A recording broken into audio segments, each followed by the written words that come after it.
Thanks, Danny. Hi, Joss. Obviously missing Bryden, but is it comforting and a bit reassuring that you have someone in Jamie Overton who's close to, pretty much a like-for-like replacement? Yeah, obviously really disappointed for Bryden to be ruled out of the tournament, but it gives opportunity to Jamie Overton, who's been performing really well. Like you say, similar style of cricketer. So excited for him to get his chance.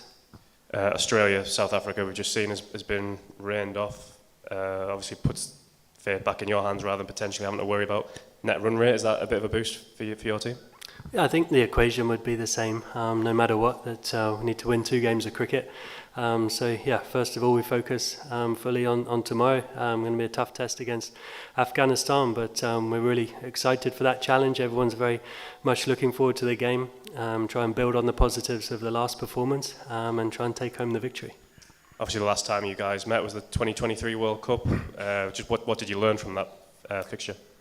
They're obviously a really competitive side that have been performing really well, getting better and better over the years, and give them lots of respect. We know they play a unique style in some senses with some great spin options in Rashid and Noor, obviously 2 standout guys that we'll need to prepare really well for.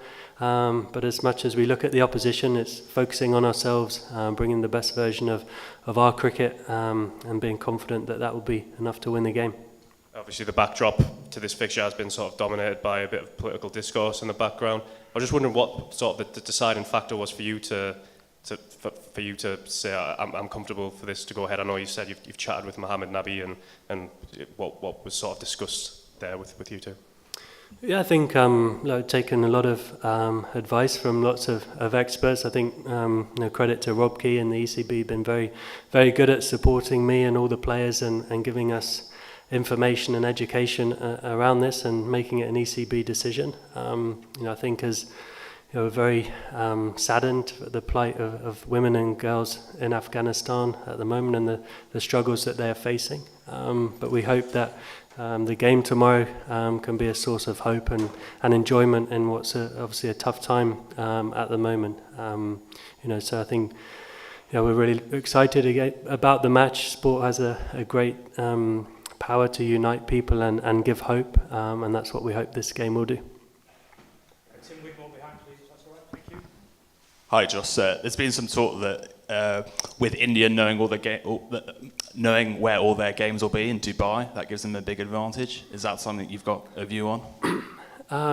Not really. I think it's a unique tournament already, isn't it, with being hosted here with one team playing in a different place. But no, it's not something I'm sort of worried too much about at the moment. I've got all my focus on preparing well tonight and our game tomorrow.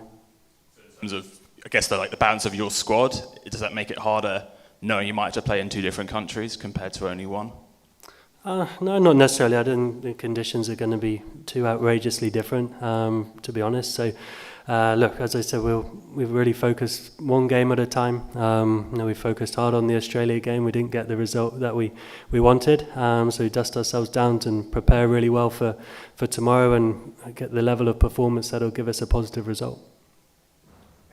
From the UK before we open it up? This gentleman here at the front, and then we'll take the one behind, please. Thank you. Yeah, just after getting Rehan, now 3 spinners in the English side, and on the other side of one, have also 3 quality spinners. So how you compare these spin attacks? And secondly, if this spin attack would be bowling, and what would be the ideal total for the team batting first?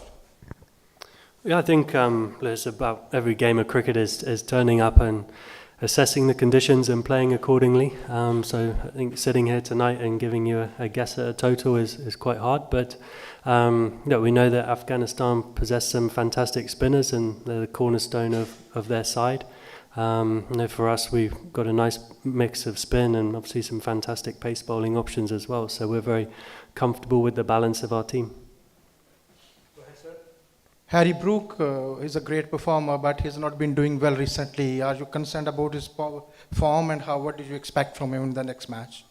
No, I don't have any concerns for Harry. Harry's one of the biggest and brightest young players in the world game. So obviously he has high expectations for himself and wants to perform well and be a match winner for the side. And generally speaking, a player of that quality, the longer they don't do that, the closer they are always to coming back and performing really well. So we know he's an important member of the team. He's, as I said, one of the best young players in the world.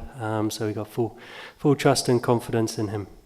A couple more. Daniel from Cricinfo, just on the far side. We've got a mic for Daniel, please. Thank you. Hi, Joss. The Afghan captain Hashmatullah Shahidi was here, and one of the things he said was it suits Afghanistan slightly better generally when they bat first, and I just wondered if you have a view on whether you'd like to bat or chase, given you seem to be a bit of a factor against Australia. Yeah, I think obviously in the Australia game the dew did come in, and second innings probably skidded on a bit better, but no, we'll sort of, as I said, each game is individual. You got to play well. The toss doesn't guarantee a result either, so whatever happens at the toss, we know we need to put in a level of performance to win the game. Hi Joe, the last match was totally batting wicket. What do you expect from the tomorrow pitch? Especially it will be a batting or for useful for the spin.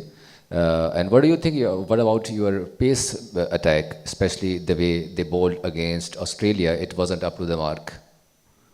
So can you repeat your question? Yeah, are you going to change some of your fast bowlers? Because in the previous match, they were not up to the mark.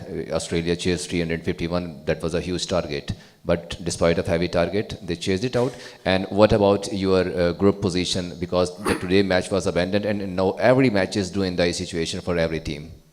Yeah, I think pretty much from the start of the tournament, every game is a must-win. So we've got 2 games left, and to progress further, we know we have to win those games. So that's a very clear situation for us to be in. And yeah, I think the other question about the seam bowlers, we got great confidence in those guys. Level of performance was good, and as always, there's little areas we want to improve and chase that perfect game.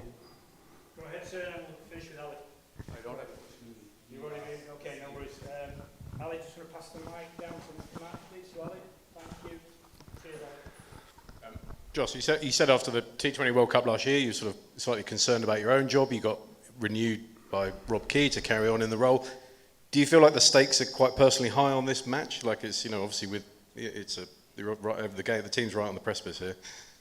Absolutely. I think any time as an England captain, you want to perform, and you want to perform well, and you want to lead your team to winning games of cricket. So we haven't been doing that enough in the recent past, but very soon as you sort of catch yourself thinking about any negative things or those kind of things, try and completely flip that and focus on all the positive things that could go right and where you can take the team.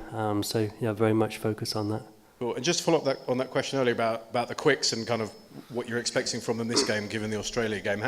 How was the kind of debrief with the bowlers, and what are you kind of expecting from them looking ahead to this match?